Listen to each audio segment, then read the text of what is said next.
And now you can see the Backseat Mogul Show in all its video glory on our YouTube page at roughedge.tv.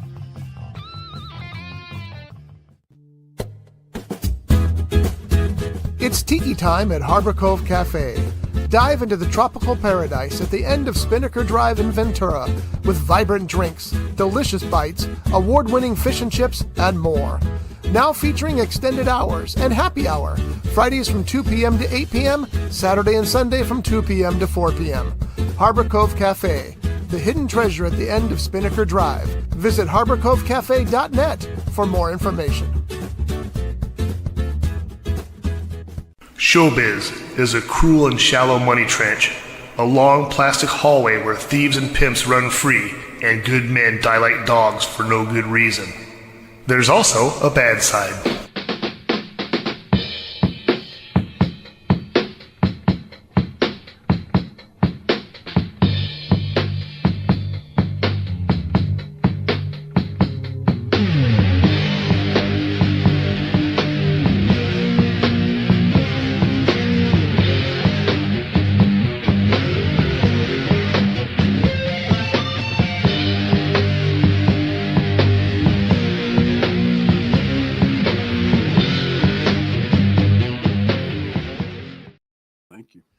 So Johnny's eating his breakfast, which he's had for about half an hour now, but he could have eaten it, off camera, but apparently he wants you all to enjoy his breakfast jack with him. So good morning. This is the Backseat Mogul Show live here on Rough Edge FM. I am R. Scott Bolton. I am the Backseat Mogul. And this is the show where we talk about show business. Johnny D is sitting over there eating his breakfast sandwich. And Jeff Genet is off today. We gave him the day off. He doesn't get the day off with pay. Actually, you know what? I paid him exactly what he gets paid every time he's on the show. The same as me. Yeah, zero. So he is getting a paid day. He gets more than me? Yeah, exactly. Where's the $5 for this week's show, by the way? Yeah, I forgot. So anyway, we're going to talk about a bunch of stuff today. And seconds into the show, I'm being interrupted by John. Yes, John, you had your hand up. How can I help you? I forgot to do this.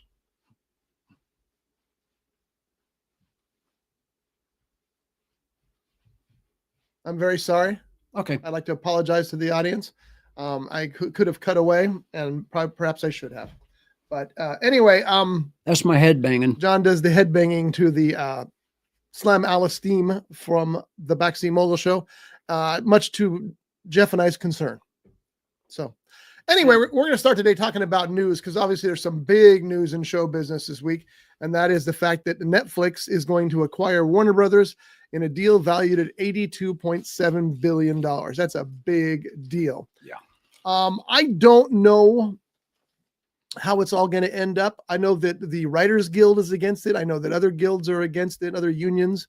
I know that a lot of theater owners are against it, saying that it's going to limit the window that movies are in theaters. I was just talking to James Lantine from the House of Magic here, and we were talking about what is it?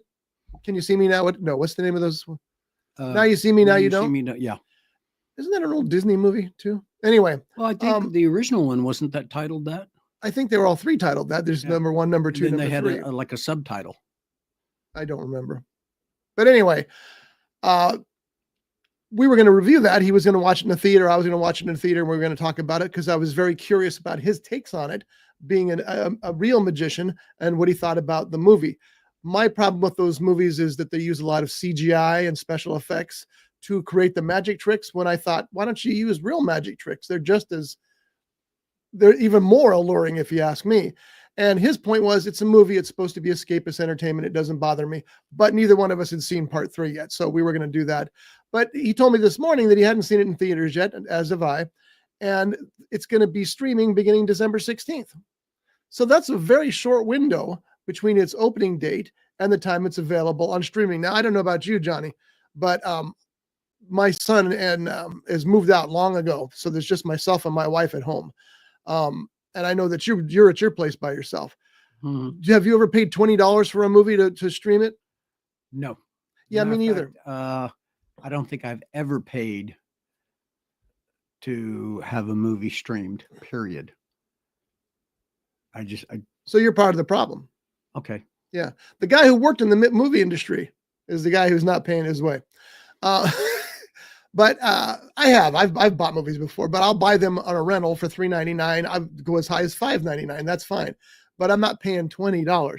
Now, that being said, Devin Crow, who does the anime show here, his family is like 6 people. So $20 by 6 people is cheaper than it is going to the theater. Yeah. But you're not going to get that theater atmosphere and experience. And I don't care what anybody says, that's the best experience for any movie. Even a bad movie is better on the big screen. Does it need to be in the big screen? Maybe not, but it's better if it is. Oh, and I agree. And also something else. I don't care what kind of popcorn you have at home, how you make it. There's something to be said about theater popcorn. Well, that's because the rats sleep in it at night. Yes, that gives it that extra flavor. No. Ugh. But anyway, that's one of the concerns, because the Netflix CEO has apparently said that there's no reason to have long windows in theaters when they can make more money by releasing the movies to streaming quicker. Mm-hmm. And he may have a point there. That plays well he says, for his audiences. Well, of course it does. But he's also forgetting the fact that, at this point in time, the blockbusters are what's filling up the theaters. Perfect example is this weekend. We got Zootopia 2. We got Wicked for Good. We got Sisu. Wicked for Good and Zootopia 2, killing it. Box office records, right, left, what have you. Sisu 2, on a $12 million budget, one of the most expensive movies ever made in Finland, may not make enough money to make that money back. And that's sad. It is. It was a fantastic movie. Yeah, Johnny and I went to see that last week, and it was as good, if not better, than the original. And that's saying a lot, because they're just fun, over-the-top, ridiculous movies. But you got to love that character. What's his name? Atwood? Or it's not Sisu. Sisu is an emotion. Mm-hmm. Or I love the fact that in both movies it starts out, Sisu is a Finnish word that can't be translated. Yeah. It means, and I go, well, wait a minute, you just said it can't be translated. Exactly. Then you tell me it means, but yeah, so that's the kind of thing. So it's going to roll back budgets, which is a good thing, because films can't, if they're going to be in theaters for 3 weeks, they can't make $200 million, most of them, in that time period. I understand some of them make it in a weekend still, but not like the old days of Avengers and what have you. And so that's one of the fears, is that it's going to hurt the theatrical window. And I think that it probably will. As far as overall viewership, I don't know how many people out there, and this is some research I could actually do, pay the $20 for a streaming event. Now, I've paid $25, $30, $40 for a DVD or a Blu-ray, but what are you showing me? His character. So. Oh, Atami Corpi? Yeah, Corpi. It's Finnish. Atami Corpi is the name of the character. It's so hard when you're telling people that, because you want to say, and then Sisu walks up. Mm-hmm. It's not Sisu. But so anyway, we'll see how this all unfolds. We'll see if the merger is approved. My hunch it is, because we're in a very business-friendly, big business-friendly. I need to make that clear. Big business-friendly situation right now. So my hunch is this will go through, and we'll just have to see what the effect on theaters is down the line.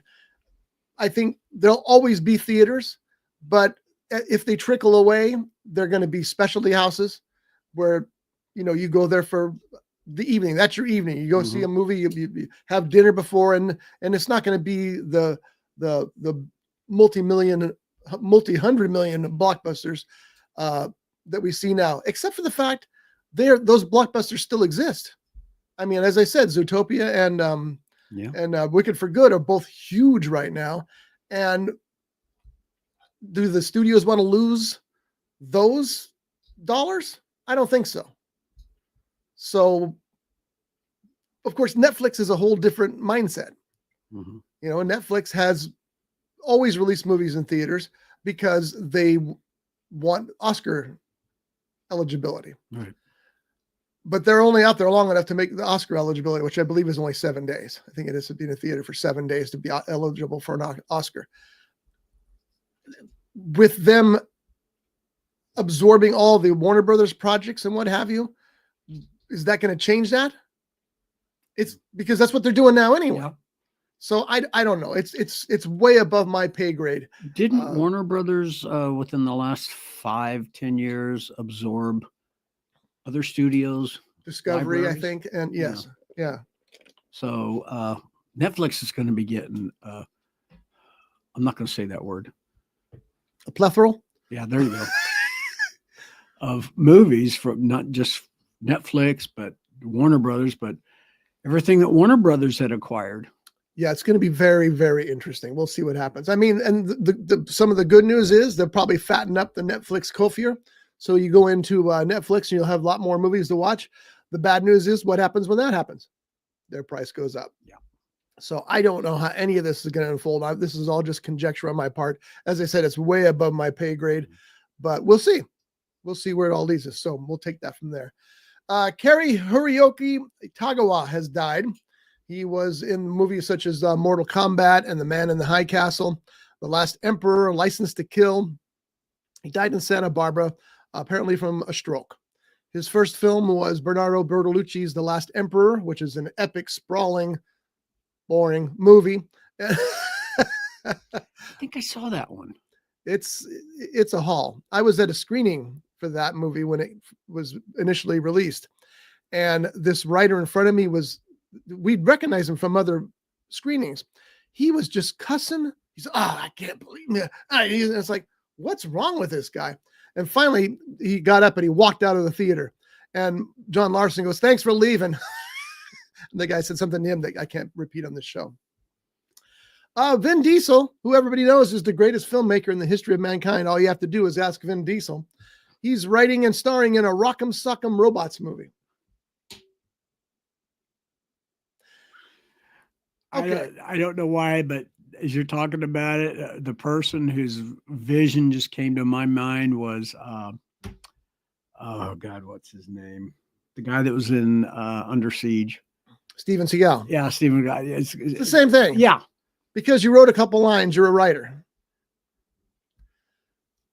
I'm not a big fan of Vin Diesel. The very fact that he tried to bully Dwayne Johnson into a good performance. Come on.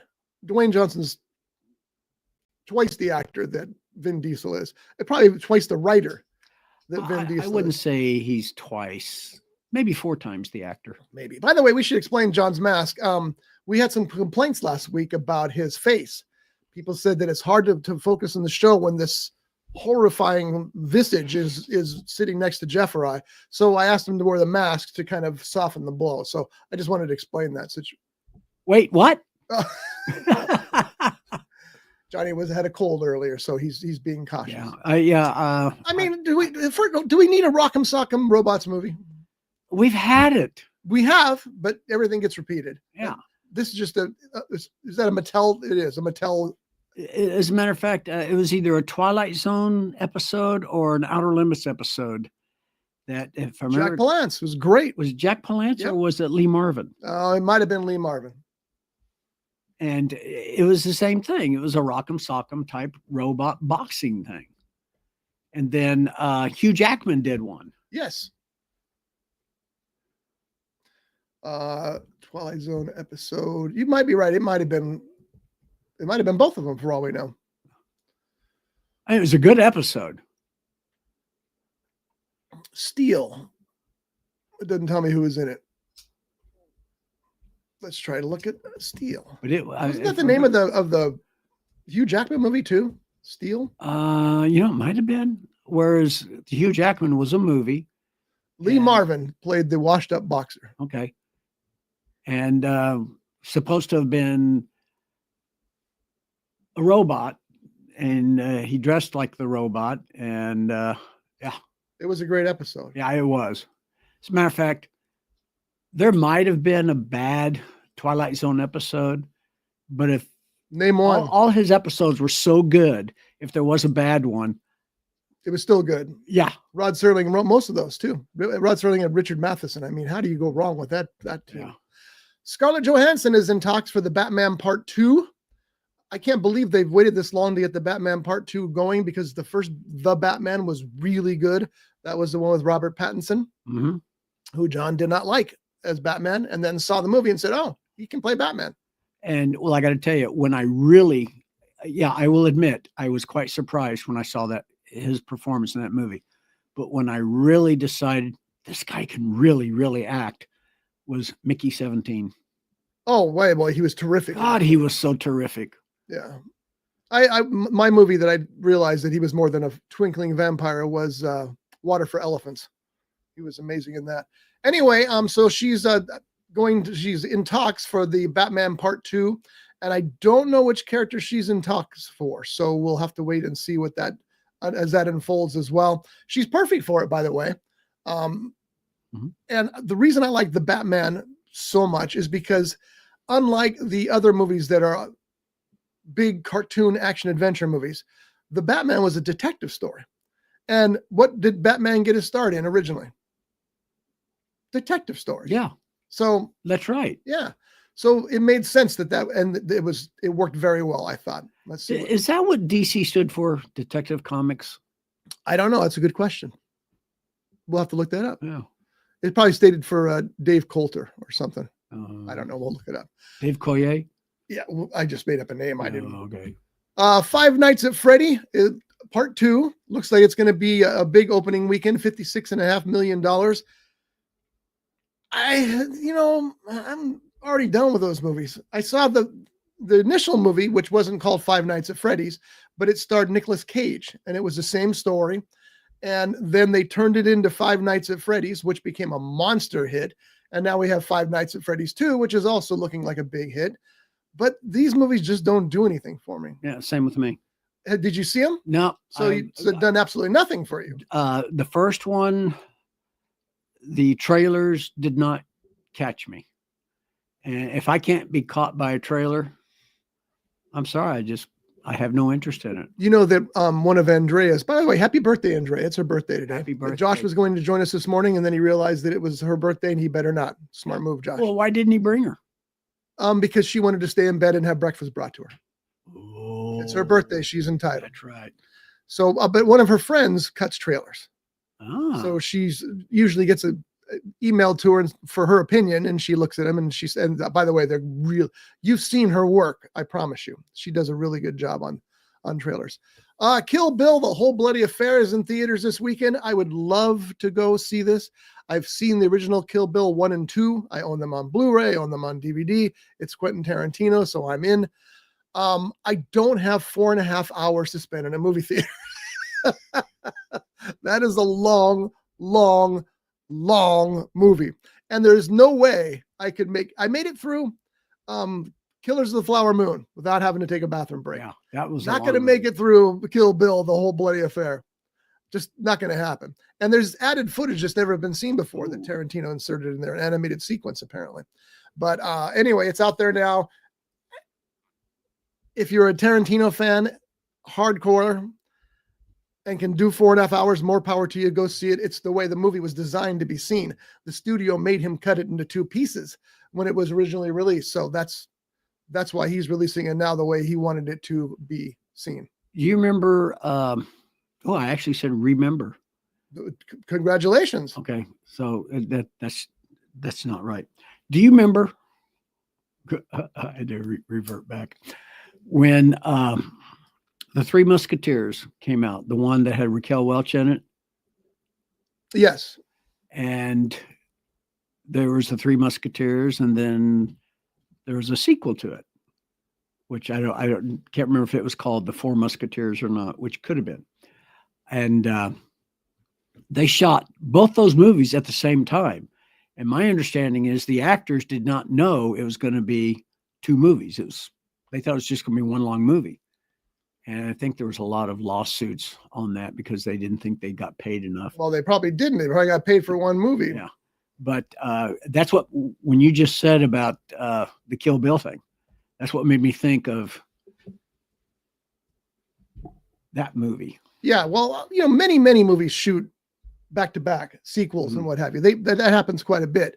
I'm trying to find a news story here if I can. I don't know that I can. Yeah, I don't think I can. Anyway, that's not unusual. Mhm. What's unusual is when they don't tell the cast, the crew, the writers that it's going to be 2 movies. Mhm. And that's a problem. I mean, like I said, many movies have been shot back to back. I believe that, well, it didn't happen, but it was supposed to. John Wick 4 and 5 were supposed to be shot back to back, but then the pandemic happened and they had to reconsider things. So that's not unusual. What's unusual is that they did that behind their back. It's like there was a recent news story. I was trying to find it and I can't. But there was an announcement about this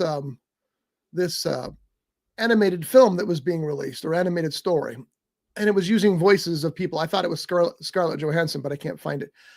It was using their voices, and they were all surprised. They're all, wait, what? I didn't do that. Well, they didn't. They did it for another project years ago, and this project took their voices and put it into the new project without telling anybody. They just did it. Now, they may have had the legal right to do that. I'm not questioning their legal right because I haven't seen the contract. I don't know what that read, but it's kind of weird that the actors were surprised. Wait, I did what? I didn't do that, because they just use their voices. They may have had the legal right to use their voices, but still kind of odd. They may have had that that term that Burt Rosen coined on projects. Forever in perpetuity. I don't know that applies, but it was probably just transferred from company to company, and they probably, bottom line is, if they recorded, they probably own the rights to those voices. But that's something as an actor I would explore. I'd say, wait, how come you're using my voice in a project that I didn't sign up for? Especially if it was an AI voice. It's not an AI voice. It's their actual voices. Oh. But they recorded it like 6 or 7 years ago, and nothing ever happened. And all of a sudden completely different project comes out. And if I remember correctly, it was politically charged. And they're all, I didn't do that. That was not for that project. That was for this project. So it's a matter of them taking words and phrases and voices from somebody and using them in a way they weren't intended. Yeah. That's what it sounds like. Well, wouldn't that be the same as if they used a physical image of someone? Yeah, that's happened too. And then used it in something else. Yeah. Now, that's happened as well. There's been cases where celebrities have sued because somebody's selling, for example, an energy powder. What are those powders that the bodybuilders take? And they got a picture of Schwarzenegger. They don't mention him or anything. There's just a picture of him. Well, you can't do that. That makes it look like he's endorsing it. So yeah, it is kind of the same thing. And there've been many, many lawsuits about that as well. lawyers are getting rich. Yeah, well, that's why lawyers make more money than anybody in those kind of situations. So, the first reviews are out for Avatar: Fire and Ash, and they are, everybody sitting down, stunning. Their reviews are through the roof. They say that James Cameron has done it again, and how could he possibly? It just blows my mind that he's going to make these 3 movies. And the third one's probably going to make $2 billion like the first 2 did. And one man's behind all this. Well, because it's James Cameron. The bad news for Avatar fans is that Cameron was originally supposed to make 5 Avatar movies. He says now 3 might be the end of it. That might be the last Avatar movie. Well, that's kind of like Star Wars. Wasn't it originally supposed to have been a 12 series arc? Yes. And then it was whittled down to 9. Well, something like that. Lucas got tired of getting beat up. Yeah. I remember somebody asked him if he was going to make another movie in the Star Wars series. And his actual answer is why should I? Nobody likes him. I don't know. I've liked every one of them. But you know what we're saying? Even the bad one. All he is get heat over him. Yeah. And he's like, why would you continue? I'd rather get $5 billion from Disney. Which he gave away. Let Disney do it. Yeah, he took the $5 billion from Disney and he gave it all away. So that is a good man right there. Somebody who did that to the charities and what have you. It is like that. But the other thing is, I think, and I was wondering about this because James Cameron's not a young man.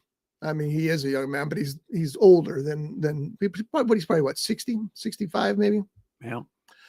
Something like that. And but then again, with what he's gone through, it might make him look older. No, I don't think so. I mean, because he hasn't gone through. You mean, I don't know what you mean. What he's gone through. I mean, being the head honcho on movies, that that ages you. Just like being the president, that ages you. Oh, he's 71 years old. Oh, yeah. Yes. Okay. But he's also very successful and very wealthy. So, and he's one of the very few filmmakers who gets his way. If you're a studio head and you tell James Cameron, you need to change this, he's going to say no. It's like Steven Spielberg. Spielberg and Tarantino, even though Tarantino denies it, I think that they both have final cut. Anyway, he's 71 years old. And I always wondered, isn't he going to get tired of telling Avatar stories? Because there's other things that he wants to do. And one of them is pretty exciting, which I'll talk about here in just a second. But he doesn't have a lot of time left to do those. No matter what happens, you're 71 years old. If you make 2 more Avatar movies, you're going to be 78 years old. There's still, Scorsese's still making great movies. There's other people still making great movies. But don't you want to do more than just an Avatar movie? And I know the Avatar fans are screaming, and I was saying, no. But the rumor is that he's got a new concept for a Terminator movie, and he really wants to go back and revisit the Terminator universe. So I would be okay with that. I don't like it when I understand that it's a safe place for them, but it bothers me when great filmmakers end up, and I'm talking about actors or writers or anybody, end up stuck in a rut, even if it's a very successful rut like the Avatar films, and that's all they're doing, because they're capable of delivering so much else to you. Yeah. But so this doesn't really surprise me that he's saying part 3 may be the last part. Maybe he'll do what other people have done and give it to another director, like Spielberg did with the last Indiana Jones movie. He didn't, he said, I got other things I want to work on. Let somebody else do the next Indiana Jones movie. Plus, he probably got tired of taking the heat for the Crystal Skull. Yeah. So, which, by the way, Crystal Skull is not as bad as everybody says it is. I'm sorry. Could have been a lot better, but I agree with you. Yeah, it had its moments, but it's like, okay, it's not terrible. It's still above the level of so many other action adventure movies. I got to tell you, one of my funniest moments in that movie was the refrigerator scene. I love the refrigerator scene. It was great. And that's one of the scenes that people that gets most crap from people. And it's like, I thought it was so Indiana Jones. That's what you'd expect from Indiana Jones. Yeah. Is it feasible? Probably not. Is it funny? Is it indie? Yeah. I'm okay with that. And I also understand, and I haven't actually done it myself, that if you go back and watch it, that the aliens at the end, which were the part that ruined it for me, are really no worse than the ghosts from the Ark of the Covenant. Yeah. Really no worse than the guy who's hiding the holy goblet. What's that called? The drinking cup? The chalice. No, but it's something else. It's a special chalice. Right. It's got Jesus' name engraved in the side of it. Yes, the wood. It was actually it's not just called the chalice. It's called something else. Yeah, exactly. Here I am, Catholic, and I can't think of what it's called. Yeah, that's interesting. Anyway, there's a guy in the cave there protecting it. He's been there since Jesus was alive. Yeah. And it's no different than Knights of the Templar. Yeah, and because of that, rethinking that Indiana Jones always ended on a supernatural note, I loved the finale of Dial of Destiny, where they wind up in the middle of a battle in what was it, World War II or something, or was it before that? It was a Viking battle, wasn't it? He didn't even see it, so just don't. Apparently not. Yeah. I don't remember that part. But anyway, that's. I went off on a tangent, and I apologize. Yeah, he's been hanging around me too much. You need to stop saying that, because I can end that like that. I got a question for you. Massive helps, right? Yeah. What? How many words now? 57,000. And you're aiming for? 50. Oh, good for you. And I'm done. Book's finished. Yeah. The very first draft of the book is finished. Now, I have a methodology that I use. So I finished the very first draft. It's very important to call it the very first draft of my new book, which is called Mama Bear. The next 2 steps are what I call silent rewritings. So I sit at my computer and I go through the book once and then twice, make any corrections, fix any continuity errors, which there's a bunch, change concepts that I decided to change later in the book, all that in those first 2. Then The fourth step is a read aloud. That's the step that takes the longest. I read the book like an audio book. I read it out loud to myself. I see how it sounds as somebody is reading it. It gives me an idea of what the book will. It gives you a better idea than, a different idea than just reading it silently to yourself. So I read the book aloud. The fifth step is you guys. That's where I get it to my quality control team, whose ideas I promise to either use or to discard at my leisure. And but I get a lot of corrections and info from those folks too. And Jeff Genet is going to be one of the new readers for Mama Bear. After I get it back from all of them, and there's half a dozen of you, I think, out there. Yeah, at least. Then I go through maybe it. A little more. Maybe I go through it another time and make any corrections in final. And then by that point, it should be ready for publication. So there are books that aren't that way. There's still one book that I haven't even finished yet from a few years ago. It's at 62,000 words. It's my longest book ever, called Miser's Hills. Miser's Hills has got a long way to go, but I'm really pleased with that book. I think it'll be really good by the time I get it finished. But Mama Bear is done, so I have completed my November novel writing month thing. I don't know what you call it now, because November novel writing month's not around anymore, that organization. But I wrote a book in 30 days in November. There we go. And the only reason I brought this up, because if you have Amazon.com, you go to the search engine, type in R. Scott Bolton author, and it's going to pop up a plethora. I use that word again. I just love that word, of R. Scott Bolton's books. The most recent that's available is Bowling Bag in the Back Seat. Now, of all Scotty's books, and I love every one of them, because I am one of his proofreaders, except for this last one, which I did not get to finish for reasons I won't go into. Lazy. That could be it too. But my favorite of all those books so far is Dead Dick, which is about a 1940s private detective, hence the word Dick, who is killed, and he ends up in the Betwixt. Now, the best part about this, he keeps getting sent back to Earth to take care of things, to help people. You don't need, I'm sorry, you go through this every week on the book. Don't give it away. They're supposed to buy it. Well, I didn't say anything about the Harley and the machine guns and the nuns. So James Lantine has just walked in, and he brought our new signs for our new show, which is Voices of the Valley. And also the new Magic Talk podcast, which is a very popular podcast here on Rough Edge FM. And these are going to be placed here on the walls behind us, and they're mobile. And the reason they're mobile is because the Friday Shot Day show, which is a drinking show, takes place here.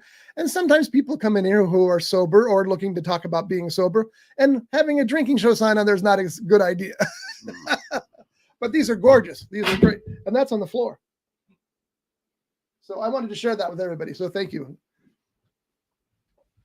So, as I was saying, if you've got Amazon Prime, you're going to get free delivery. And don't forget, Christmas is right around the corner. I mean, it's less than 20 days away, isn't it?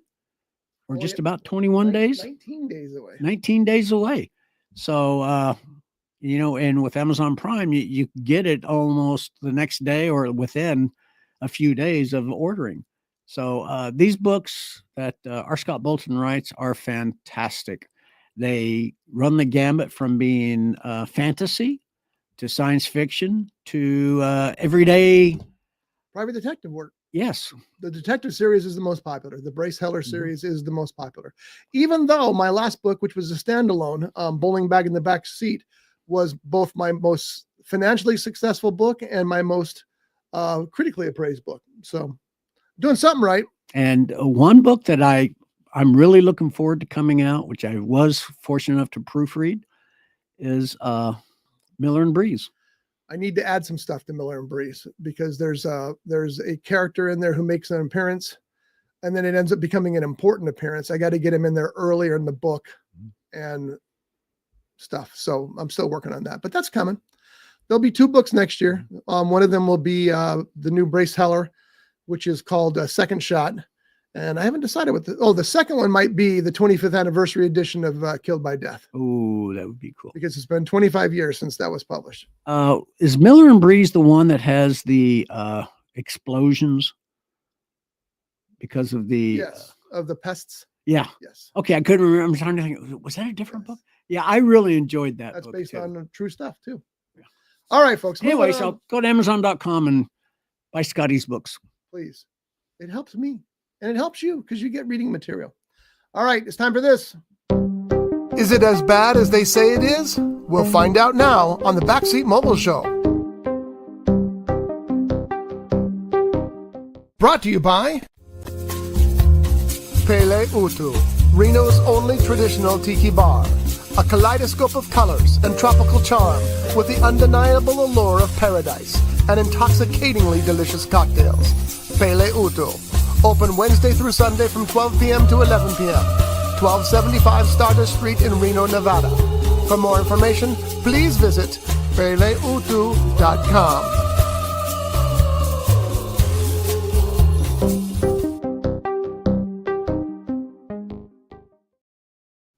And I know I talk about Pele Utu ad nauseum, but it is such a terrific tiki bar that if you're in the Reno area and you have any interest in tiki or in bars, you got to stop by there. Say hello to Shocker. Say hello to Rosie. They're the owners, and it's an event stop. It's the kind of thing you go to Reno for just to go to Pele Utu. It really is. That's 100% true. We've known Shocker for quite some time now. Oh yeah, many years. Shocker and Rosie both. And my son knew them before either one of us did. Yeah. Because they were doing Rocky Horror Picture Show, the theater he stayed at. Mm-hmm. We didn't know them from Adam, but they were friends back then. All right, so today's film, Is It As Bad As They Say It is Christmas with the Cranks. Now, Christmas with the Cranks, I have to explain a little bit because Andrea, my daughter-in-law, she watches this movie every year. And it's just one of those films that makes her feel good. She's got a bunch of them, by the way, especially for Christmas. She's very Hallmark oriented. And I either have seen this movie and forgot everything in it, or I've never seen it before. So I'm going to go with I've never seen it before. The story is about Tim Allen and Jamie Lee Curtis. I mean, you're starting out good already there, right? They play a husband and wife, as you can see here. And they decide that instead of doing Christmas this year, because their daughter's going on a missionary trip to Peru for Christmas, they're going to skip Christmas. And they're going to save all the money and they're going to take a cruise instead. And so that's exactly what they do. The problem is they live in a very Christmas decoration oriented neighborhood. And people are not happy that their street is entirely lit up for Christmas, except for the Cranks, because the Cranks are trying to save money and electricity. So they're not getting a tree. They're not putting up any lights. They're just doing that stuff.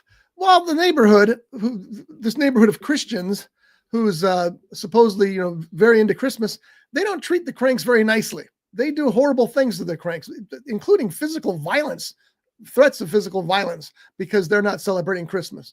Now, does that sound very Christmassy to you? Mm-hmm. Does it? I saw the movie years ago, and honestly, that's not my point. My point is, does that sound like of course the it Christian is. thing to do? Of course it is. Yeah, I didn't think so. Yeah, it's kind of ugly. And as you watch it, you're like, oh God, what's wrong with these people? If somebody doesn't want to celebrate Christmas, that's their business, not yours. Especially to the point where you're threatening to take them out and beat them up if they don't do it. Yeah, it almost sounds like the reverse of a homeowners association.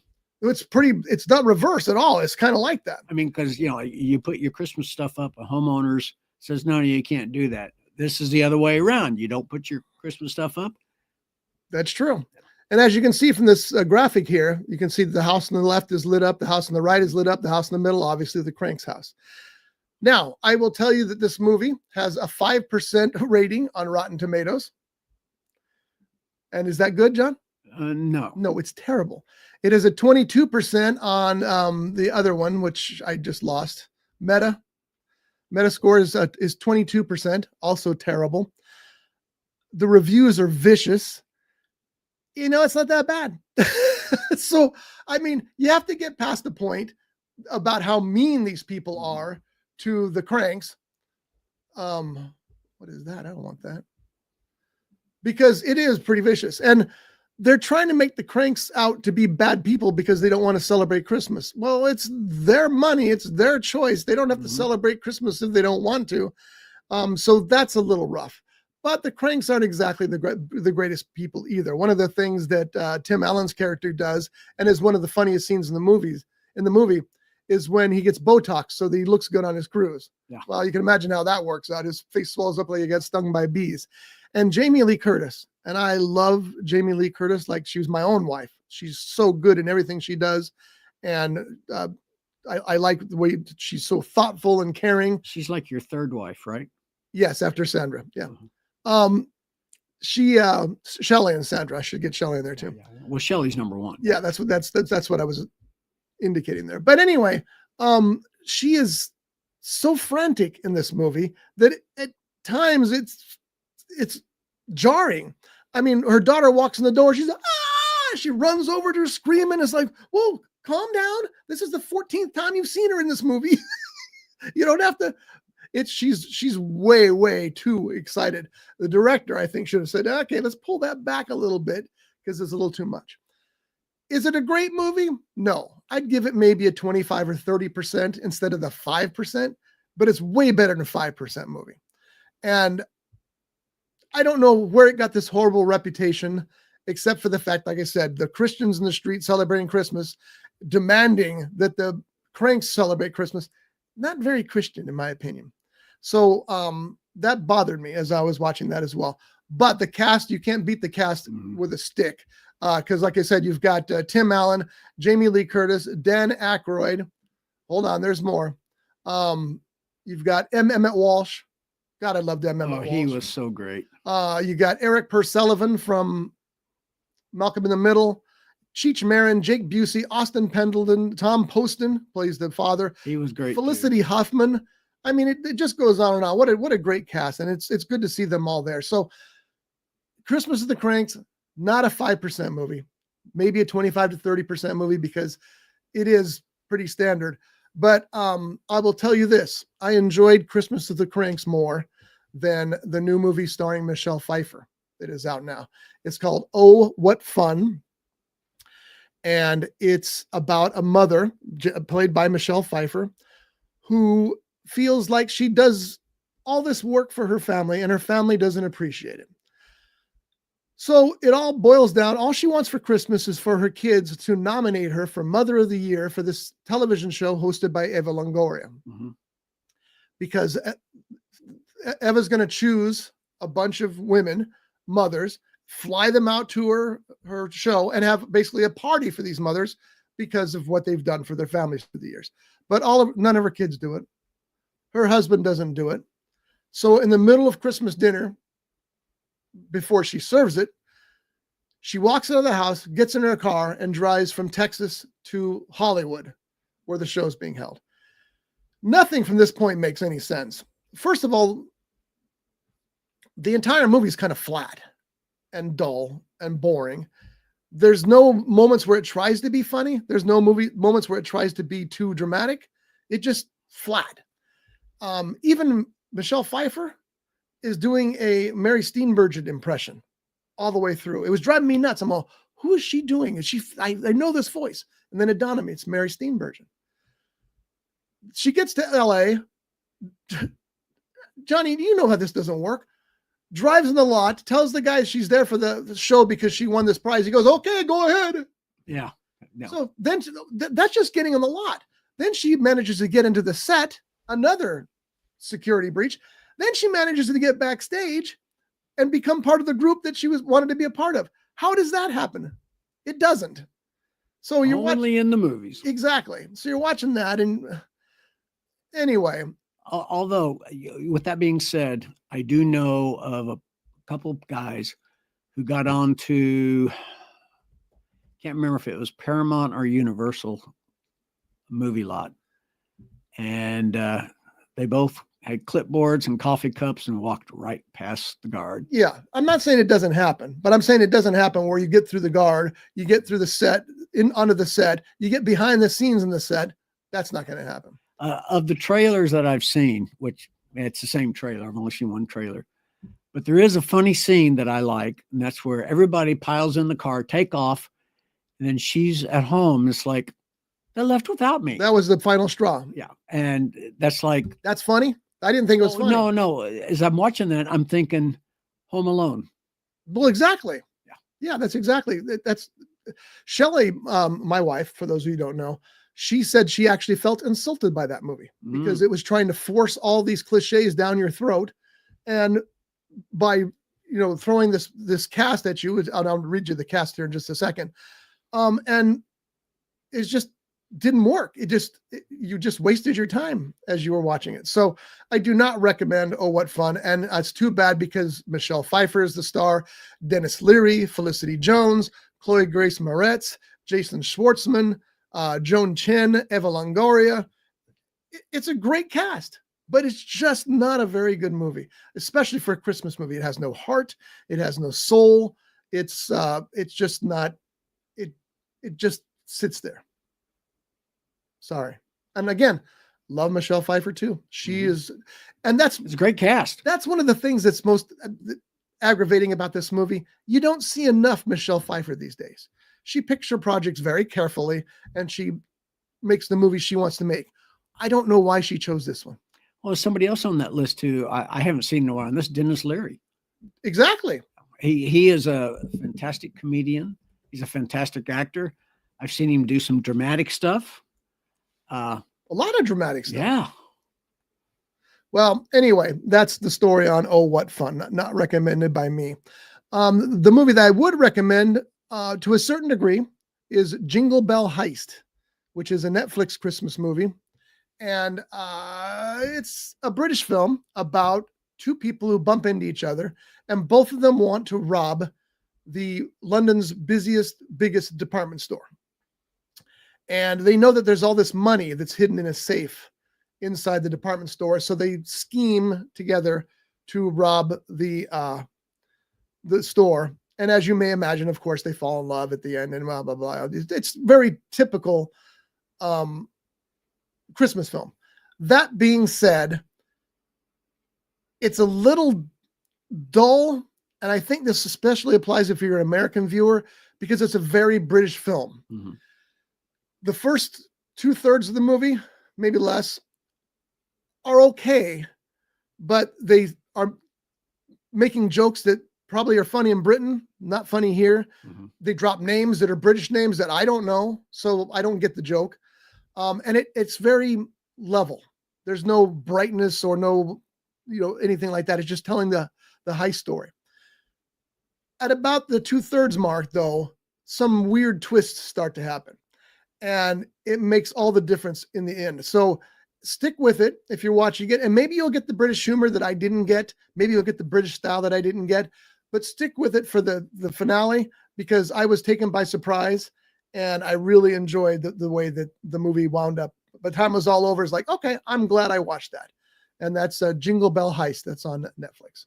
All right. So there's a couple of Christmas movies. And we'll be doing Christmas movies all the way through the up to Christmas, because I have to do 3 a week for KVTA. So I'm watching a lot of Christmas movies. You watching old ones, new ones, in between ones? Anything. That's Christmas and the Cranks is from 2004. Yeah. So Tim Allen did, was it 2 Santa Claus movies? 2 or 3. Yeah. Who played Mrs. Claus? In the Tim Allen ones? Yeah.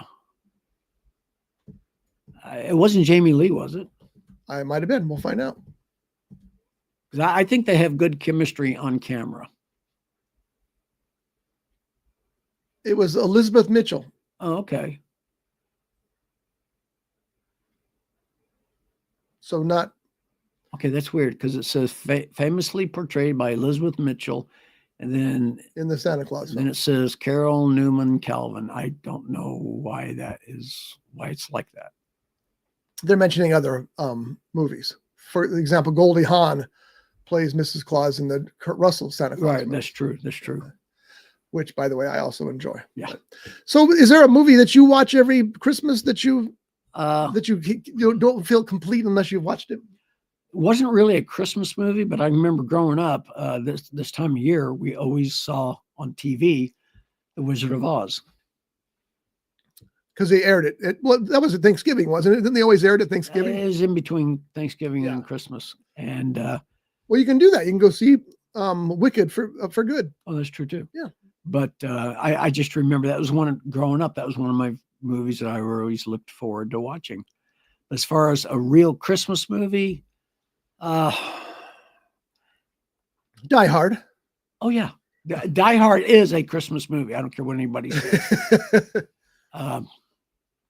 Bells of St. Mary's, Miracle on, was it 34th Street or? Yeah. Yeah, I've never seen that in its entirety. Oh, it's fantastic. And I think they've remade it a couple of times. It was on at Thanksgiving, and Andrea had it on for a while, but I didn't watch much of it. But And I think it was one of the very first Natalie Wood movies, because she was the young girl in it. she was that her Yeah. first movie?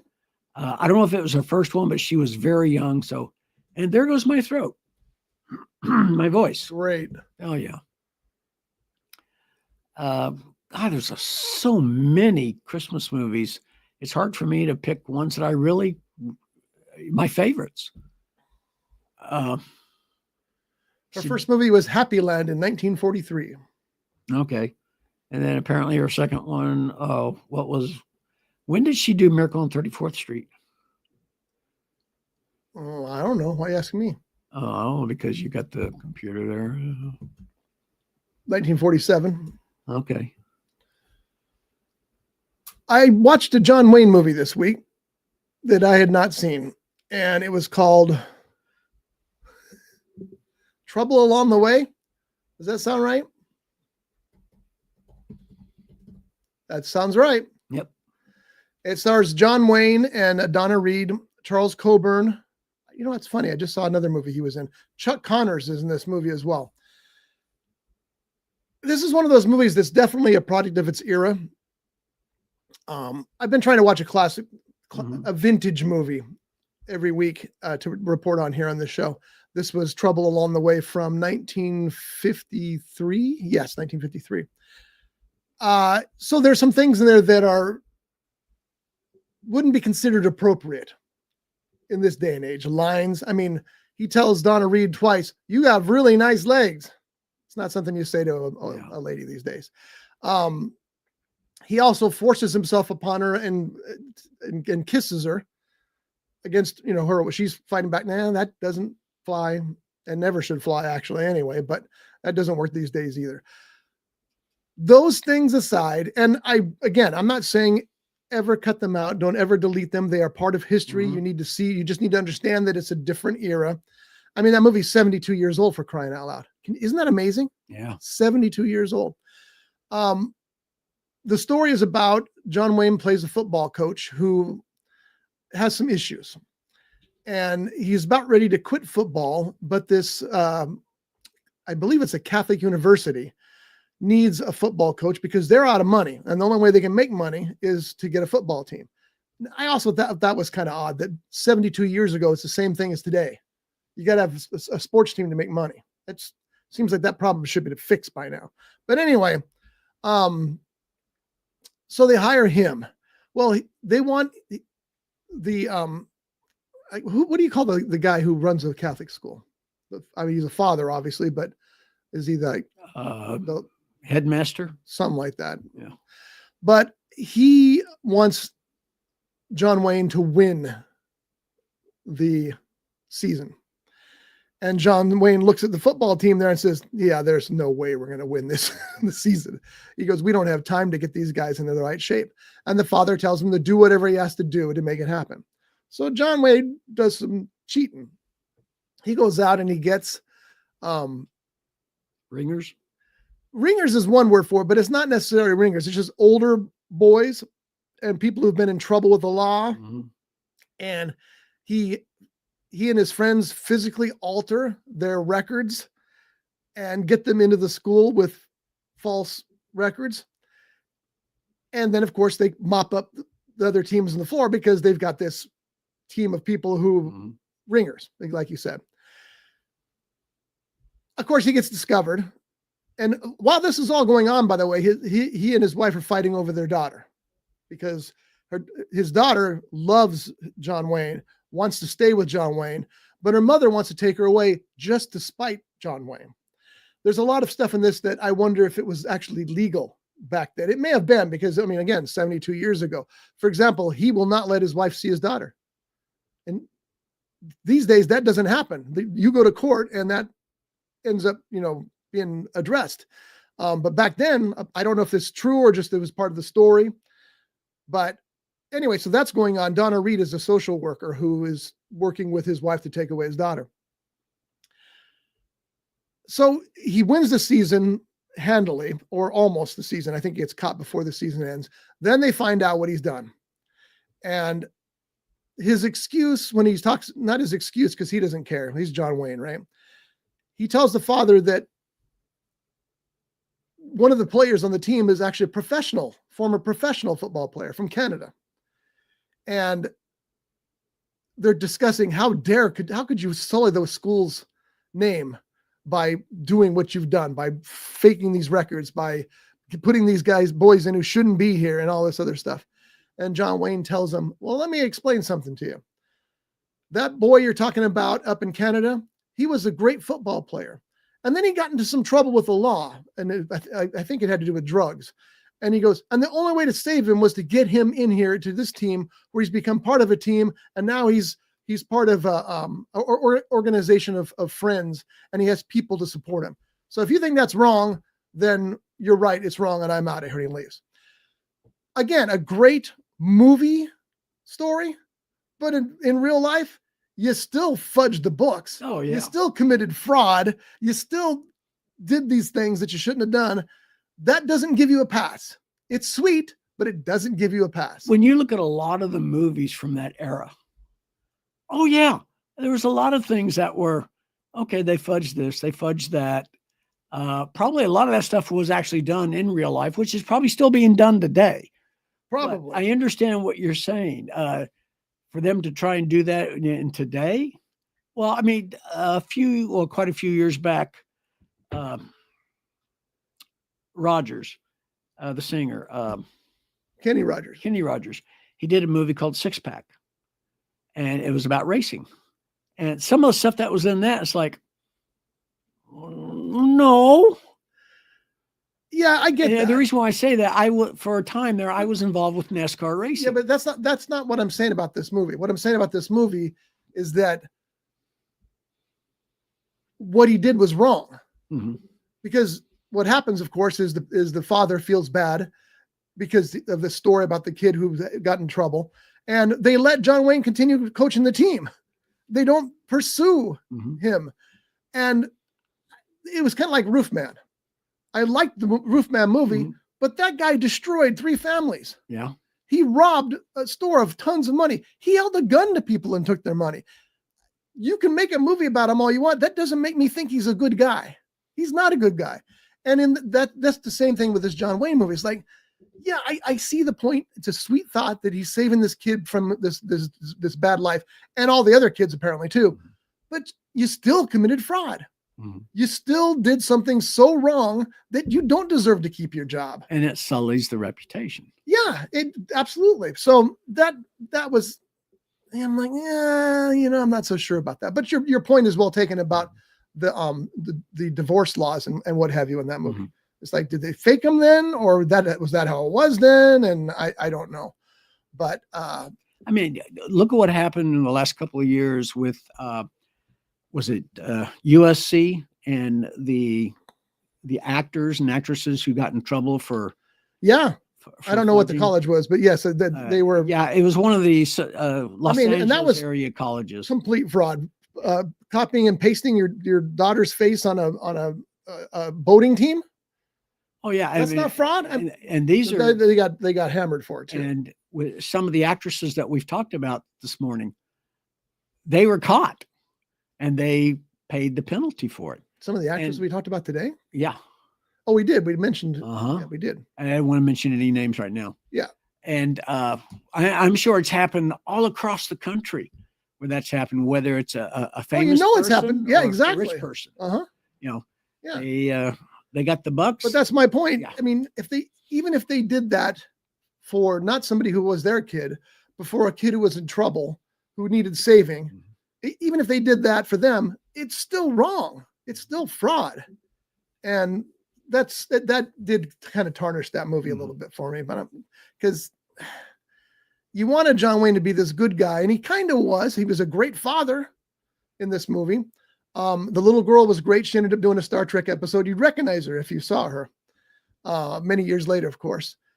And some of the script was laugh out loud funny. I was stunned because a lot of it's stilted and trying to move the drama ahead. But there were some great jokes in that movie too. I laughed out loud many times. One of the ones I remember is the little girl who's supposed to be with her mother, but her mother's so evil, the social worker steals her away and takes her to her father's football game.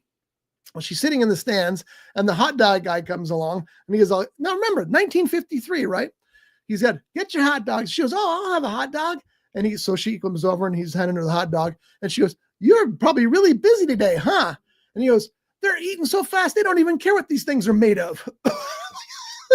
That was a good line. That is a good line. But it's also bad because I had a hot dog for lunch yesterday, and apparently hot dogs have been made of bad stuff since 1953 at least.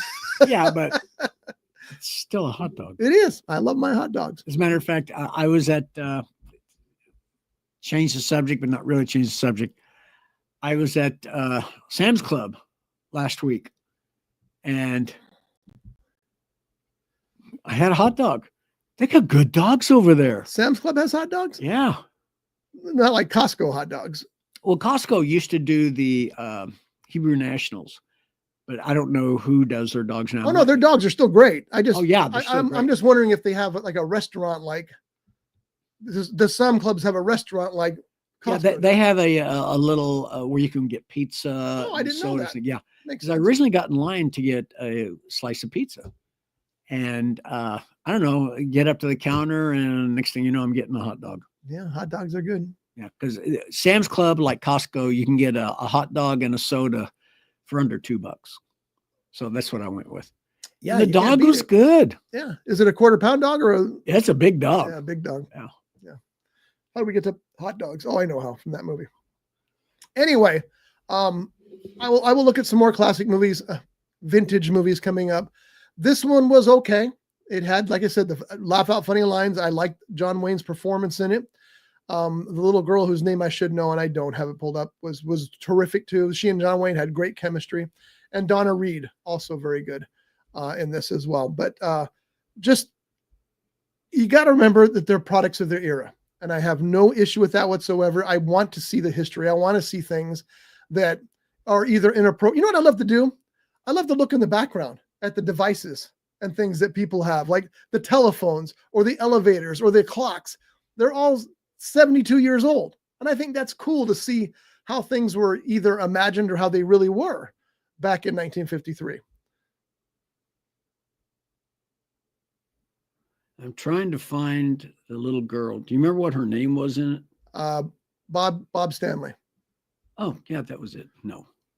I believe it's Sherry Jackson. Oh, yes, Sherry Jackson. Oh, that was Sherry Jackson. If you Google Sherry Jackson and you see her Star Trek image, you'll know what John's talking about. Oh, she was memorable. You see her and you know instantly that's her. So that's the original Star Trek series. Yes. Yeah. I think her episode was 1967, if I'm correct, but I may not be. Anyway, bottom line is that it's an interesting movie. I'm glad I watched it. Next one I have in line is it's not a vintage movie, but it's called Zombie Hunters, which purportedly has Danny Trejo in it, and I haven't seen him yet. I was going to say that's a Christmas one. No, well, neither was Trouble Along the Way. Well, okay, that's true. Football movie. That's the other thing I was talking about. How I like to see the images in the background with the devices, the telephones, all that stuff. Also, the football uniforms were really different back then. Oh yeah, we're talking leatherheads back then, and it was cool to see that as well. All right, we are out of here, folks. We'll be back next week with Jeff Genet in studio. We will be talking about, and I got to let Jeff know this, holiday horror movies. So yeah, we'll be talking about those next week. There's many holiday horror movies.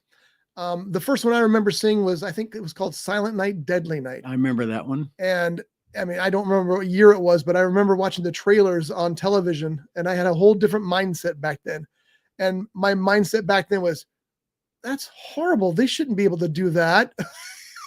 Now it's like, bring on Silent Night, Violent Night. I want to see it. So What was the name of that one where it's not Santa Claus in the sleigh? It's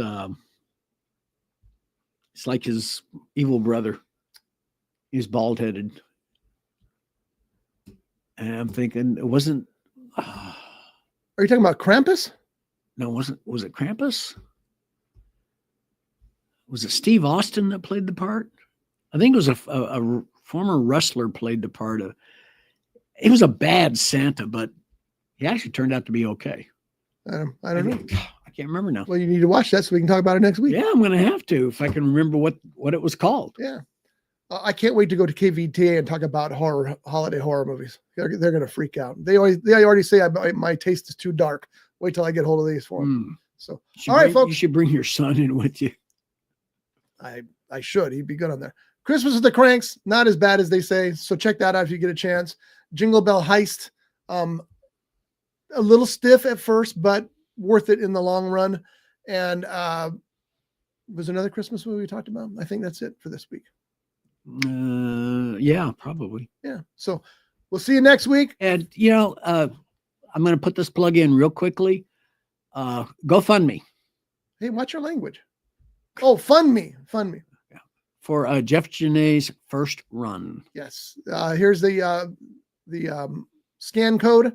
The title is Help Us Finish Our Adventure Comedy Film First Run, which is long, but Jeff said they made him do that. He's coming along nicely. Jeff's working on that film. He was going to spend some time recently, right? He had a few days off. He was going to work on it. Mm-hmm. And I just got notification that Josh is watching the Backseat Mogul show. So thanks, Josh. And happy birthday to Andrea. Happy birthday. Oh, happy birthday to you. Happy birthday to you. Happy birthday, dear Andrea. Happy birthday to you. I got chills, and not for a good reason. All right, folks. We got comments too. I should have looked at these. Santa's sleigh, and it was Goldberg. Oh, that was right. That's it. Nice. Thanks, Josh. Thank you. Nice Thank you. There we go. So Santa's sleigh, Johnny will be talking about next week, and maybe Josh will join us for holiday horrors next week. That'd be nice. That'd be cool. All right, folks, we're out. We'll see you next week. Thanks for watching. Go to your local theaters. If you're listening, don't forget you can watch these live shows on video at roughedge.tv. Have a good one. Bye. Brought to you by The Grape, Ventura County's premier jazz venue and cocktail lounge, located at 2733 East Main Street in Ventura. For menu and music schedule, visit them online at thegrape.club. This has been a Rough Edge Studios production.